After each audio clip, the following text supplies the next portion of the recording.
Hey everyone, welcome back to more Flesh and Bad. And today I wanted to try to get some Enigma games in. There aren't a ton of Enigmas on Teleshar, but I'm going to spend an hour or two seeing if I can find some randos to play with. This is the Enigma board, which I have kind of like a decent kind of package for.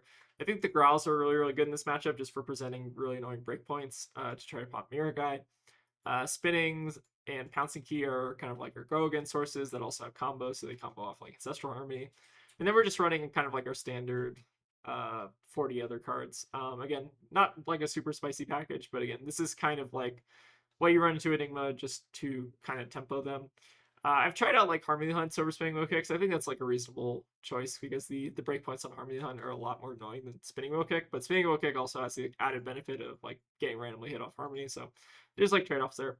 If you look at like our combo counts, we're at roughly like 27, which is like pretty average.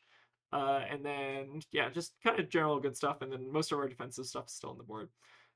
We also run CNC in this matchup just because we want it as like a popper for like Phantasmaclasms or just like Spears of Reality or whatever. So I think it's really good and that it kind of like shines in that case scenario. But you can also just play this card and maybe it's like a react or something. So very good card as well. And yeah, that's kind of like the general game plan. So let's see if I can find some games.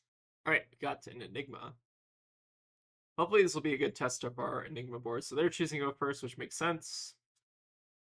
I think this game plan looks correct. Yeah, spinning wheel kick. Okay, so we got our Gogan package. I've been wanting to try out Harmony Hunt again over spinning wheel kick. I think this matchup is very swingy, at least in my opinion. All right, we're starting out on Truce here. It's pretty good for them. This is generally why I don't like letting Enigma go first, but I think we still have to break this Truce, unfortunately. Because we need to try to dig torture and send. I don't think IPing ourselves and taking 3 here is necessarily worth it. So let's go ahead and start with Underwinds. Actually send Key Unleash if we really wanted to. Uh, I think setting up Biting Breeze in our soul is probably more important though.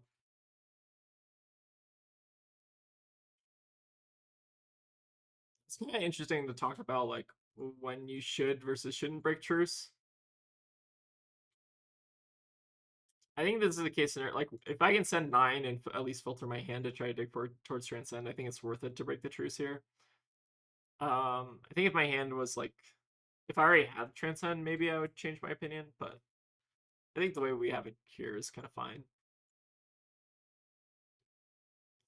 I think this matchup is very, very predicated on trying to find your Transcend cards.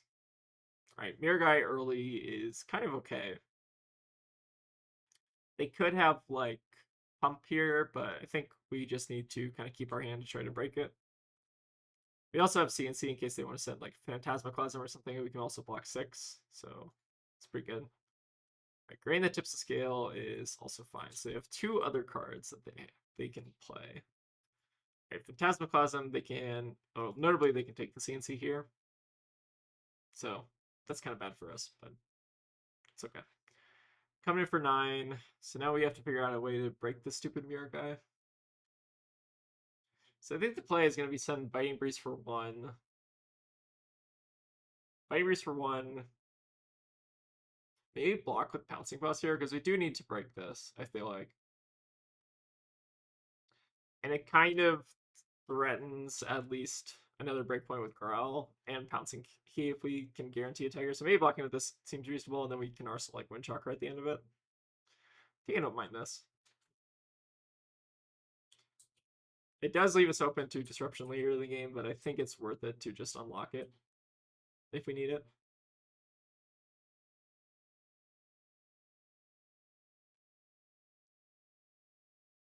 Alright, they're letting the Mirror Guy die. So that means we don't need to play Bouncing Paws if we don't need to. Or if we don't want to. So I think now we'll just do Growl plus Cosmic plus Pouncing Key and save the Pouncing Paws for later. I don't generally like to use Pouncing Paws just to send vanilla damage.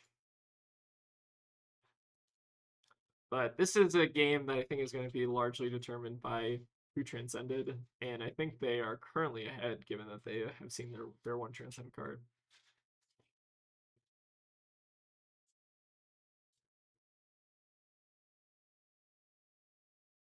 Go ahead and Arsenal Windchakra. Alright, here we find Triple Transcend. Not ideal, but can maybe make the best of it out of it. The problem is we kind of prefer transcending on our turn, so maybe we don't actually play out any of them. Maybe we just let them choose whichever one they want. Maybe that's fine. Right, so they take our one playable card. What was that card? It was an Aspect? Yeah. Okay. So coming in for 9, I think we gotta take it. Again, Phantasmaclasm is also like one of the better cards in this matchup, just because you can strip away your opponent's best card. Card's kind of messed up if you think about it. It's like Thoughtseize on a 9 attack. Pretty good. Right here, we'll go ahead and play out our Windchakra, though. Put, I guess, what do we want to put back in the deck? Maybe honestly, Growl, or no, I think Aspect's probably better. Just because of combo potential, maybe we hit it off Harmony or something. Right, go ahead and get a resource, let Windchakra resolve. And then I think we can. I think you just pitch drop here, honestly. Do kind of need to think about how I'm distributing the Tigers, but it looks like they're just going to let their Restless die, which is fine.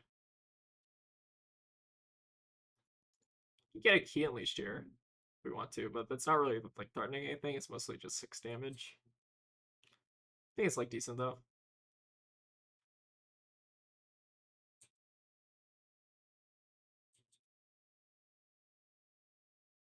So we got a pretty decent turn, and then we got a pass over reversal, which is at least good. We've also transcended finally, so our traverse is now online, even though we're a little bit late. But they have played out a Mirror Guy, so maybe they can't find another one. I think that would be the ideal scenario here.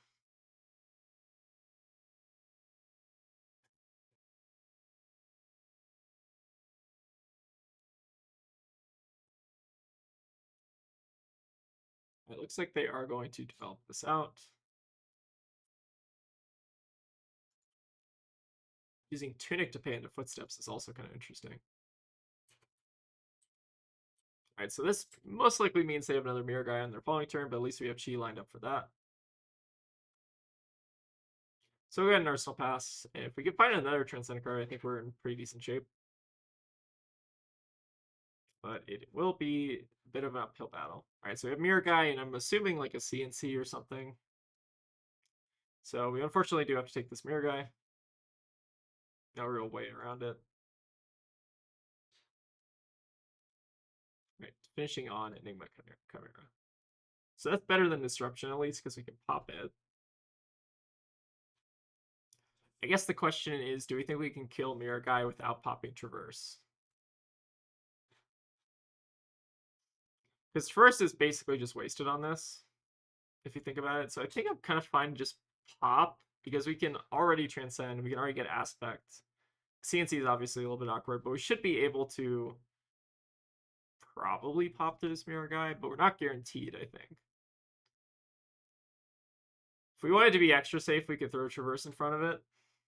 If we want to do that, though, maybe we should have thrown it in front of the Mirror Guy, but it's hard to know what their hand was.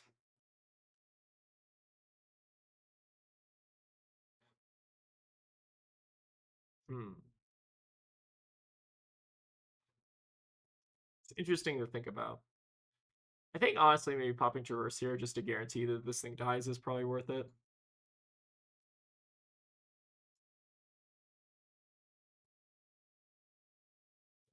Right, so I think we do want to start out with Biting Breeze, just so we can flip this. Actually, hold on. No, actually, maybe we just want to sit on that then. Maybe it's better to actually just send Aspect and then finish on CNC. I think that is better. Are you dangling the cat in front of the camera? Yep. Nice. All right, we'll start with the Tiger, I think. So we'll start with Aspect, finish on CNC, and hopefully that gets most of the way there. I don't know. There's definitely like a risk to this play, but I think it's worth it. All right, they are going to cover it. So the CNC is obviously losing a bit of value here because they have the React in Arsenal. We'll do Aspect next.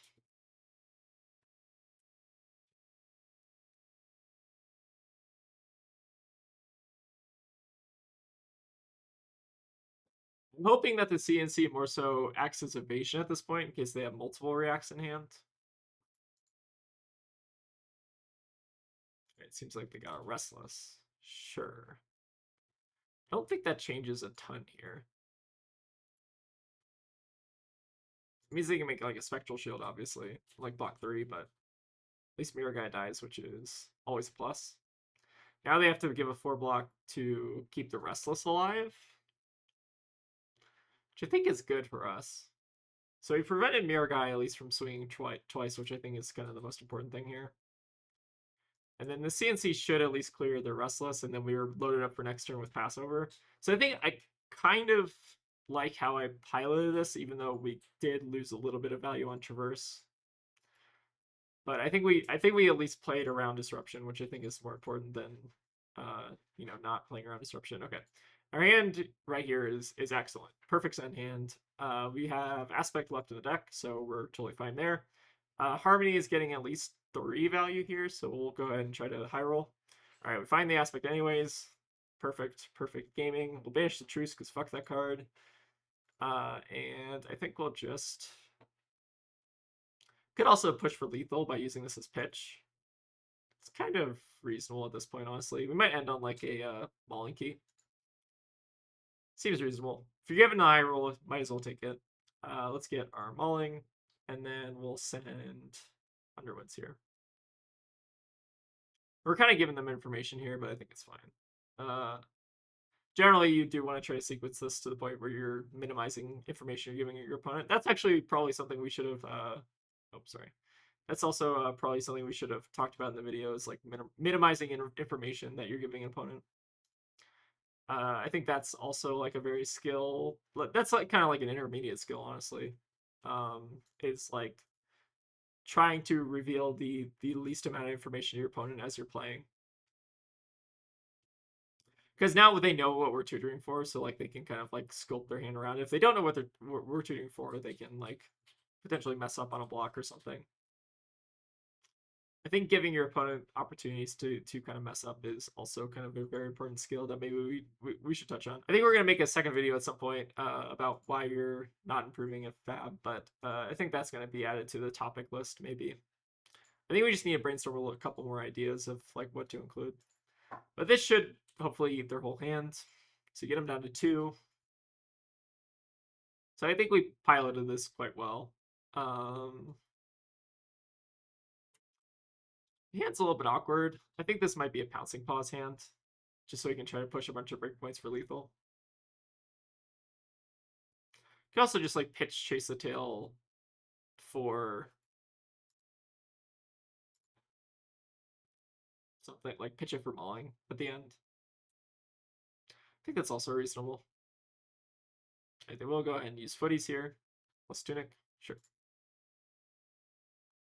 At least we're eating a Tunic counter as well, so it puts them on less resources. And they will have another react here. How many reacts have we seen? We see 3 total. Sure. All right, Tiger for 1. And we will send Malinki just to hopefully strip some more cards out of their hand. I think this demands 2 cards. They could like flip. No, it still demands 2 cards, I think. So I think they're kind of in a bad spot here. I think they're out at this point. It's probably just relying on us to brick. All right, we did not brick, which is very, very good. So this is kind of how the Enigma matchup goes. I feel like we both kind of transcended at like a relatively kind of similar time. I think the biggest thing in this matchup is like playing around Disruption and then trying to kill Mirror Guy like basically on site.